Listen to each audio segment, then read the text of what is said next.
turned deadly. A meal allegedly laced with one of the world's most poisonous mushrooms. 3 dead, 1 critically ill. And at the center of it all, Erin Patterson, the woman who cooked the meal and is now standing trial for murder. This is one of Australia's most shocking cases in years. A chilling blend of domestic tragedy, forensic mystery, and potential premeditated murder. On Thursday, Ms. Patterson's triple murder trial touched on 3 key topics: her daughter's evidence, the medical treatment Ms. Patterson received after hosting a beef Wellington lunch, and where the toxic mushrooms may have come from.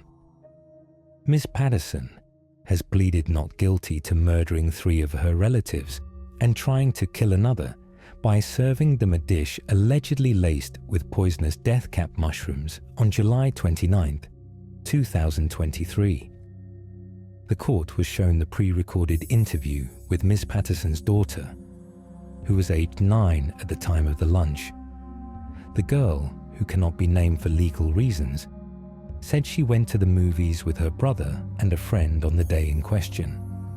The girl said her mother had told her that in-laws Don and Gail Patterson, along with extended relatives Ian and Heather Wilkinson, would be coming over. She said she wanted to talk to them about adult stuff, the girl told a police officer. Earlier in the trial, the only surviving guest from the lunch, Ian Wilkinson, said Ms. Patterson had told the group she had cancer. Ms. Patterson's lawyers have conceded she does not have cancer. When the girl was asked whether she saw her mother preparing food before the lunch on July 29, the girl replied, "I think she was." Later, the girl said, Ms. Patterson began complaining about feeling sick and went to the toilet about 10 times. She said she had diarrhea and that her tummy was sore, the girl said. The following day, the girl said she and her brother were served steak, mashed potatoes, and green beans, purportedly leftovers from the beef Wellington lunch. On July 31st, a police officer found remnants of beef Wellington leftovers in Ms. Patterson's rubbish bin, as authorities began investigating the source of suspected poisoning suffered by the lunch guests. Earlier, a doctor, paramedic, and 2 nurses gave evidence that Ms. Patterson did not appear to suffer from the same severe symptoms as the Pattersons and the Wilkinsons. By July 31st, Don and Gail Patterson and Heather and Ian Wilkinson had all been admitted to local hospitals with severe vomiting and diarrhea. She didn't look unwell like Ian and Heather, Leongatha hospital nurse Cindy Monroe said of Ms. Patterson.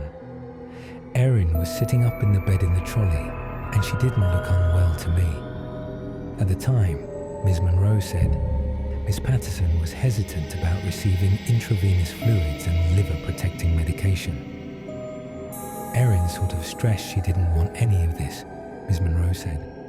Ms. Monroe said medical staff were concerned the lunch attendees were suffering from mushroom poisoning and were worried Ms. Patterson's 2 children had been exposed to the toxins after eating some of the leftovers.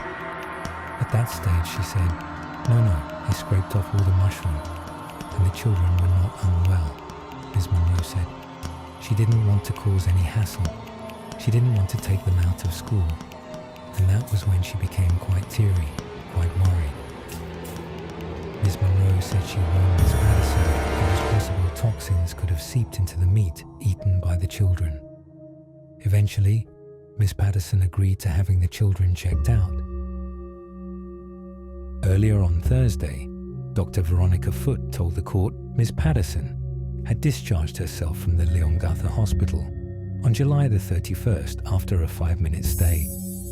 Ms. Patterson's decision, against medical advice, prompted another concerned doctor to call police when she failed to return in an agreed 20-minute window.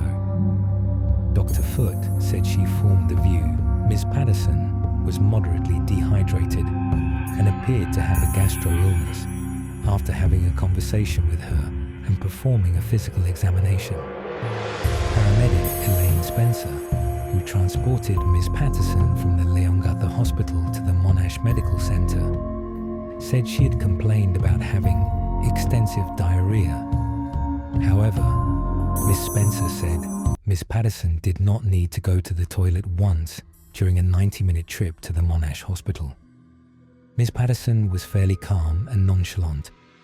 It was a fairly, I guess, uneventful journey, Ms. Spencer said. At the Monash Hospital, Ms. Patterson was visited by Tanya Patterson, the wife of her brother-in-law. She told me she knew Don and Gail were in a coma, Tanya Patterson said. Tanya Patterson said the conversation then shifted to Ms. Patterson, wanting to take her children on a boat cruise. A toxicologist then entered the room and informed Ms. Patterson that her potassium levels were fine, Tanya Patterson said. I stayed and heard the toxicologist say Erin was fine and well enough to go home, she said. On Thursday, several witnesses told the court they quizzed Ms. Patterson on the source of the mushrooms. Several said she had mentioned the Leongatha Woolworths and an unspecified Asian or Chinese grocer in Oakley, a suburb of Melbourne. Dr. Connor McDermott, a former toxicologist with the Victorian Poisons Information Centre, said he spoke to Ms. Patterson over the phone 2 days after the lunch. I tried to ask which brand they were, and I was told they were unbranded, he said. Dr. McDermott said he pulled up a list of Asian grocers in the Oakley area and offered to run through their names to see if he could jog Ms. Patterson's memory.